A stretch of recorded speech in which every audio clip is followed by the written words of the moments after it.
2 ദിവസത്തെ കഞ്ഞിവെള്ളം മാറ്റി വെച്ചിട്ടുണ്ട്. അപ്പോൾ നമുക്കതൊന്ന് ചെടികളിൽ ഒഴിച്ചു കൊടുക്കണം.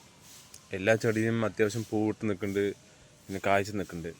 അപ്പോൾ എല്ലാത്തിലും ഒന്ന് ഒഴിച്ചു കൊടുത്താൽ ചെടികൾക്കൊക്കെ ഒരു ഉഷാറ് കിട്ടും. കഞ്ഞിവെള്ളത്തിൽ കുറേയധികം വെള്ളം മിക്സ് ചെയ്തിട്ടാണ് ഞാൻ ചെടികൾക്കൊക്കെ ഒഴിച്ചു കൊടുക്കുന്നത്. ആഴ്ചയിൽ ഒരിക്കലെങ്കിലും ഒഴിച്ചു കൊടുക്കാൻ ശ്രമിക്കുക. അപ്പോൾ മാസത്തിലൊരു 4 തവണ. അപ്പോൾ നമുക്ക് വേഗം മിക്സ് ചെയ്തെടുക്കാൻ പറ്റിയൊരു സംഭവമാണല്ലോ. അതുകൊണ്ട് തന്നെ ചെടികൾക്ക് നല്ലൊരു ഊർജ്ജമാണ്, വളമാണ്. നല്ലോണം കായ്ഫലം ഉണ്ടാകാനൊക്കെ ഇത് നല്ലോണം സഹായിക്കും.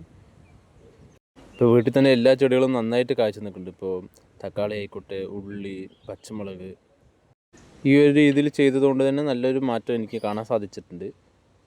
പണ്ട് ഞാൻ ചെയ്യുന്നതിനേക്കാൾ ഇപ്പോൾ നല്ല മാറ്റമുണ്ട്.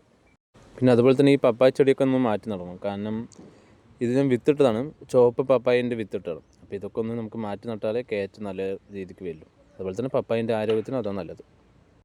ക്യാരറ്റിൻ്റെ ഒരു സെപ്പറേറ്റ് വീഡിയോ ഇടണം, കാരണം അത്രയും നന്നായിട്ടാണ് ഇപ്പോൾ ചെടി വന്നുകൊണ്ടിരിക്കുന്നത്. ഇത് പിന്നെ ഫ്രാഷൻ ഫ്രൂട്ടാണ്. പിന്നെ ഇത് ചെറുതായി കാണുന്നത് ഓറഞ്ചിൻ്റെ ചെടിയാണ്. മല്ലിയില നട്ടയിലും പുതിയ ഇലകൾ വന്നിട്ടുണ്ട്. അതുപോലെ തന്നെ കറിവേപ്പില 3 ചെടിയും കൂടി ഒരുമിച്ച് വെച്ചത്, അതിലും ഇപ്പോൾ ഇലയൊക്കെ വന്ന് കണ്ടില്ലേ. ചെടി നല്ല രീതിയിൽ വരുന്ന തുടങ്ങിയിട്ടുണ്ട്. വീട്ടിലെല്ലാ ചെടികൾക്കും നല്ല രീതിയിൽ ആരോഗ്യമുണ്ട്. അതുപോലെ തന്നെ ചെറിയ ചെറിയ പ്രശ്നങ്ങളുണ്ട്, അതൊക്കെ പരിഹരിക്കാനുണ്ട്. ചെറുതായിട്ട് വഴുതിന ചെടിയിലൊക്കെ കൃമികൾ വന്ന് തുടങ്ങിയിട്ടുണ്ട്. അപ്പോൾ അതൊക്കെ ഒന്ന് മാറ്റിയെടുത്ത് നല്ല രീതിയിൽ വരും. തക്കാളി നല്ല രീതിയിൽ വന്നിട്ടുണ്ട്. ഞാനിപ്പോൾ കുറച്ച് പച്ചമുളക് മാത്രം പറിച്ചെടുത്തിട്ടുണ്ട് ഇന്നത്തെ യൂസിനായി.